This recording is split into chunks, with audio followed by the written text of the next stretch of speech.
Coba kamu jujur, pernah nggak kamu ngerasain kondisi begini? Perasaan di bulan ini nggak ada beli barang yang mahal-mahal, nggak check out sepatu juga, nggak ada ganti HP, dan juga nggak ada liburan, tapi kok duit di rekening tinggal segini ya? Kalau kamu ngerasain hal yang sama, tenang, kamu nggak sendirian. Dan percayalah, yang bikin gaji jadi sekarat itu justru bukan pengeluaran-pengeluaran yang besar dan udah terencana. Tapi, pengeluaran-pengeluaran kecil, 5.000, 10.000, 15.000, yang mungkin kamu juga nggak sadar keluarinnya. Di dunia finansial, ini disebut dengan microtransaction alias bocor halus. Di video ini, aku bakal bedah kenapa pengeluaran-pengeluaran kecil tadi justru bikin kamu nggak bisa kaya kalau nggak punya rich mindset.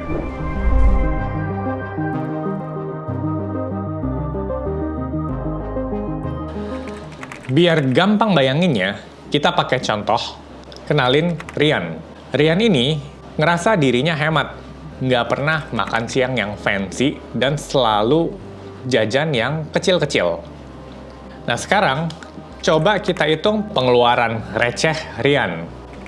Pagi, beli kopi susu sebelum ke kantor 25.000. Siang, jajan siomay di depan kantor 15.000. Sore pas balik kantor, beli es teh manis di minimarket 8.000. Terus masih ada lagi langganan streaming film and music, anggap 5.000 per hari.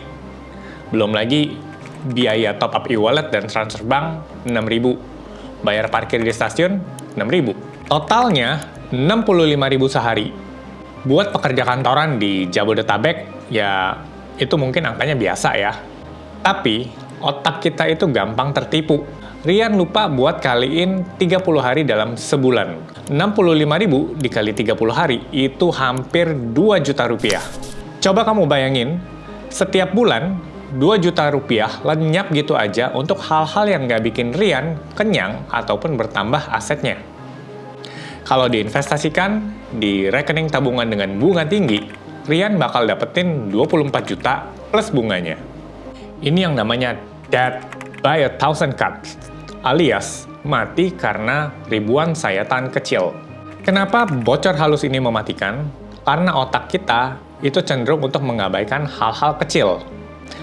Coba, kalau kamu mau beli smartwatch 2 juta, kamu bakal mikir ribuan kali, dan kamu juga bakal bandingin sampai ke 3 marketplace, ngecek review, dan bahkan nunggu flash sale. Tapi, kalau buat upgrade kopi 20.000, otak kamu bakal auto-approve, dan kamu langsung tap kris. Kemudahan digital itu ibarat pedang bermata dua. QRIS, PayLater, e-wallet, itu semua diciptakan buat ngurangin gesekan psikologis saat uang itu hilang. Kamu nggak ngerasa kehilangan uang fisik, tapi tahu-tahu nangis waktu ngelihat saldo. Terus, solusinya gimana? Apakah kita jadi nggak boleh ngopi dan jajan sama sekali? Ya, nggak gitu juga. Orang dengan rich mindset itu justru nggak menderita karena nahan jajannya, tapi mereka punya kesadaran penuh atas apa yang mereka keluarkan. Solusi dari bocor halus itu cuma satu, yaitu friction atau gesekan. Kamu harus bikin diri kamu repot sebelum atau sesudah ngeluarin uang kecil. Kamu harus biasain nyatet dari setiap recehan yang keluar.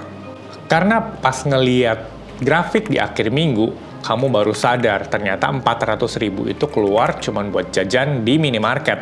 Dari situ kamu bakal mulai sadar dan cenderung akan lebih ngerem. Masalahnya balik lagi, siapa sih yang rajin nyatet 5.000 di spreadsheet? Ribet banget. Nah, aku paham.